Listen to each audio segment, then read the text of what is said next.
Hello, my name is Jason Vanamott. I'm 28 years old, and I am third generation Central Florida.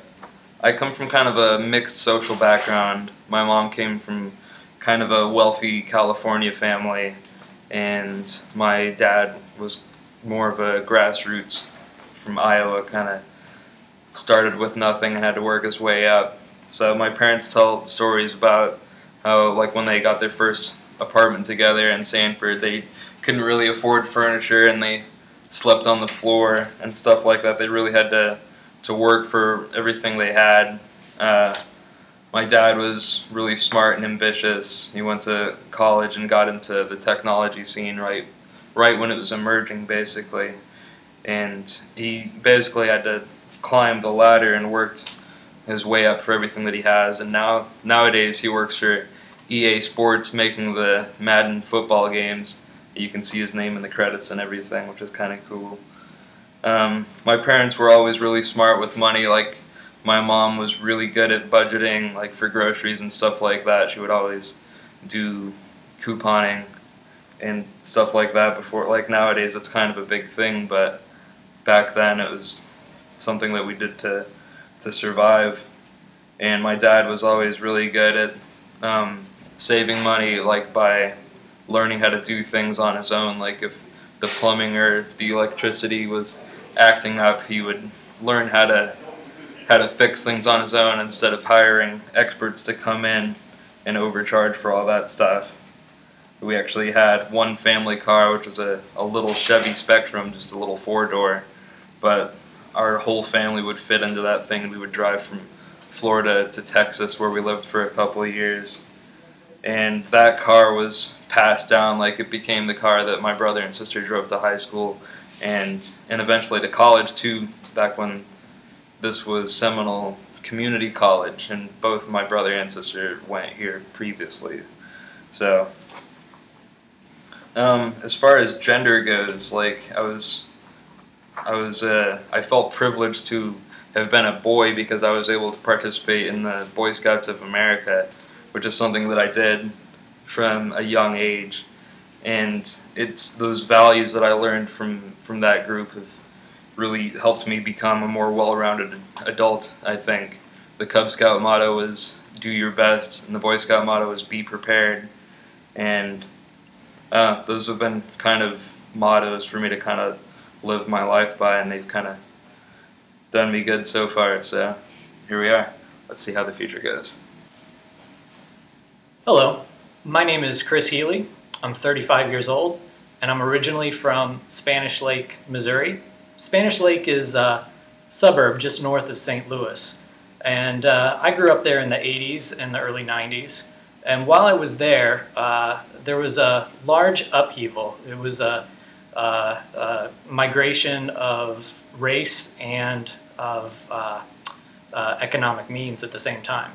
I was slightly aware of what was going on, but looking back on it, I have quite a different view of the events and how I see the people who acted during that time. I'd like to first show you a small documentary clip from the area where I grew up, Spanish Lake, Missouri.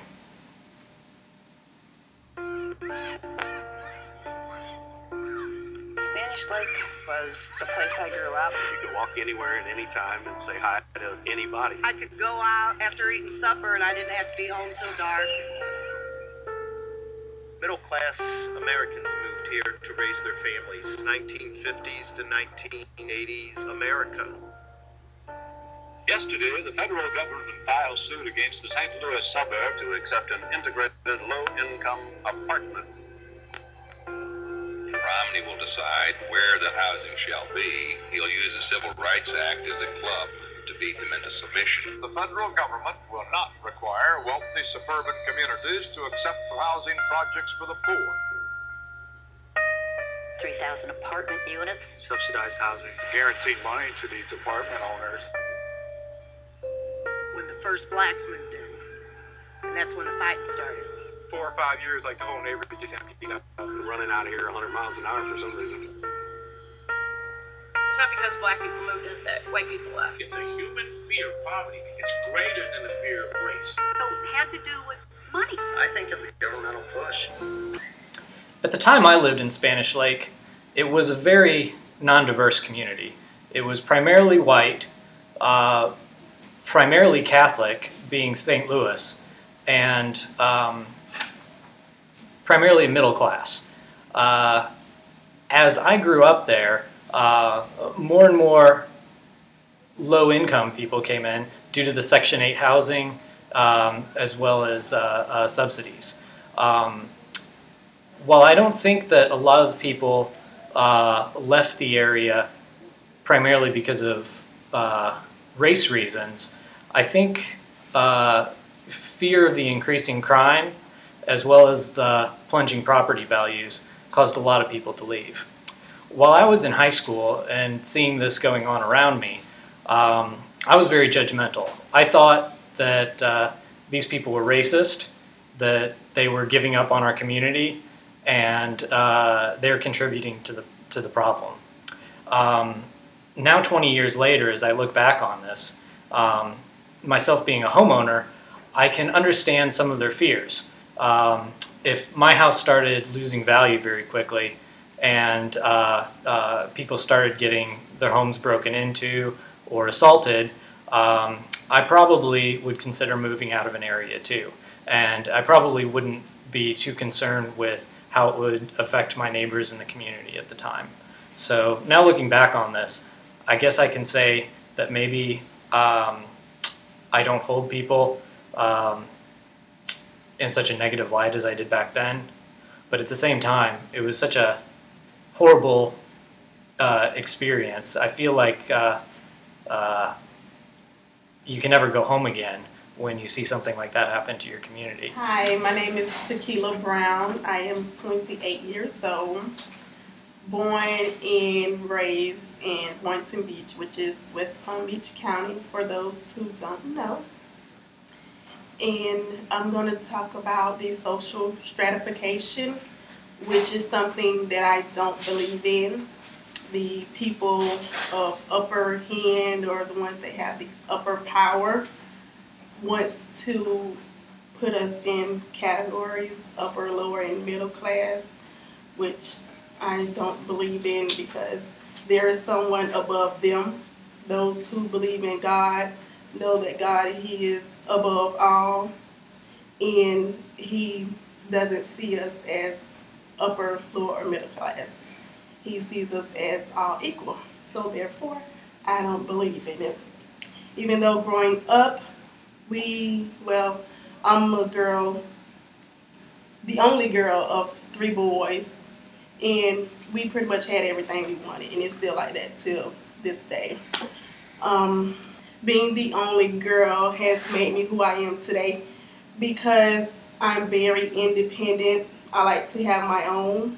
I always been on my own, had my own car, had a job, my own money. So being the only girl, my mom instilled in me to be independent and not to depend on nobody for anything. If you want something, go get it. So I'm here today getting an education to better myself and to provide a better life for my son. And that is it. Thank you. Hi, my name is Ashley Office, and I'm 24, and I was born and raised in Orlando, Florida. I would say I came from lower middle class. Both my parents graduated from high school, so that would have been enough for me just to graduate from high school. But I think that being the youngest of 3 and neither one of my siblings graduated from high school, I think that made me more determined to want to do better and to go to college and graduate from high school. So I think I already knew that college would be an option for me. Going to college wasn't necessarily expected of me, but I was always encouraged to do my best at whatever I decided to do. So I think that with my children, I would expect them to go to college just because of the foundation I'm setting up for them now. It will be something I would want them to do, or encourage them, or make sure they have a career in mind that they want to take on. But it would be expected from me for my children. Hi, my name is Hannah Phelps. I'm 18 years old and I'm from Winter Park, Florida, but I just moved to Maitland, Florida. And when it comes to education, I've been very privileged. I attended a Christian school for all my schooling, preschool through 12th grade. Being a white female, I knew I was going to go to college. Ever since elementary school, I started planning out where I was going to attend and what I was going to be majoring in. It was kind of in our curriculum to start planning ahead. When the time came for me to start applying to colleges and universities, there was no way that I would be attending a community college. To me, a community college was just for those who couldn't get into major universities. So I applied to only private out-of-state universities. Why? Well, because that's what upper middle class white people do, let alone ones who are graduating from a private school already. I got into all the schools I applied to and was on my way to Gardner-Webb University in North Carolina. However, right before Christmas break, I broke the news to my family that I would not be returning to Gardner-Webb in the spring and that I would be attending Seminole State. They were astounded. The girl who looked down upon Seminole State would now be attending. How could this be? They just were flabbergasted and had no idea why I was doing this. Before I made my decision to come to SSC, I did apply and get into Rollins College, but then I started to think about some things. I wasn't happy at Gardner-Webb. I wanted to be with more down-to-earth people, plus I was taking the same exact classes for a fraction of the price at a community college. I don't need to attend a private university to take prerequisites when I can take them here at Seminole State. So, though my race and social class influenced my decision about college, it also opened my eyes and made me realize a lot about myself and a lot about others. Hi, my name is Celine Harewood. I am 19 years old and I was born and raised here in Altamont Springs, Florida. My life has basically been as normal as can be, considering my parents came from considerably poor families and yet worked their way up into a middle-class family. And within each generation of our family, we've come across strife, where a point of our life where we had to deal with strife and get over it. Compared to what my family has faced over the years, mine is considerably mild. In 11th grade, I decided to take an AP English class, which may have been either the best decision of my life or the worst decision I ever made in my life. That's still being questioned even as of today. When the subject was first brought up, of course, my parents supported the idea. However, on the night where they were holding a conference for it to introduce potential students, At first, the teachers tried to wean me off the idea, but I was determined to take the class. And so I managed to get in. However, on the first day, there were only 3 black kids in the class, and 3 became 1, being me. This was especially hard because I was not only the only black person in the class, which made it awkward. The fact that I was from a middle-class family did not especially help because the high school also happened to be a rich kid's school, quotation marks. So so yeah, the situation automatically became awkward for me. And as the months passed, I started doubting myself, thinking I had to prove myself constantly to my peers, which I didn't have to do, and I was taught not to do that in the first place. Because our motto is this: the only person you have to prove to is yourself. And I was so focused on proving myself to other people that I lost sight of that for a few months. Long story short, I passed the AP exam and the class by the skin of my teeth, and it resulted in me taking English honors, which I got an A in. My name is Alex Sisk. I'm 27 years old, and I am from the Orlando area. I've been here my entire life. I currently live in, and have lived for probably 20 years, the Lockhart suburb in the northwest area of Orlando, kind of close to Apopka and Altamont Springs. I went to Apopka High School, which is a very diverse high school. I had a lot of friends of mixed backgrounds, and I thought that was kind of cool to have the opportunity to interact with rich folks, just downright poor folks, white friends, black friends, Hispanic friends, I mean, you name it, and Indian friends, just all around. One of the things that's kind of shaped me is the fact that I essentially am an only child, even though I'm not technically an only child. My brother moved in with his father. He's my half brother. When I was 5 years old, so he basically was gone from my life the majority of the time. My mom took care of me and raised me from 5 and on, basically, after she divorced my dad. That kind of had me being around a female presence for the majority of the time that I was growing up. Being raised primarily by my mother, my behaviors and the way I look at things and the way I handle my life had a lot of influence from a female, which can be different from living in a dual parent household, or obviously being raised by a single dad. Being an only child, basically, I wanted to get my way a lot, and I did. That's something that could be a bad thing or a good thing. I think we all know. Education was heavily emphasized. My parents both did go to college. My mom with an associate's degree, my dad with a bachelor's degree in engineering. So I decided after high school I have to go straight to college. Well, I did that, and things didn't work out quite how I wanted them to.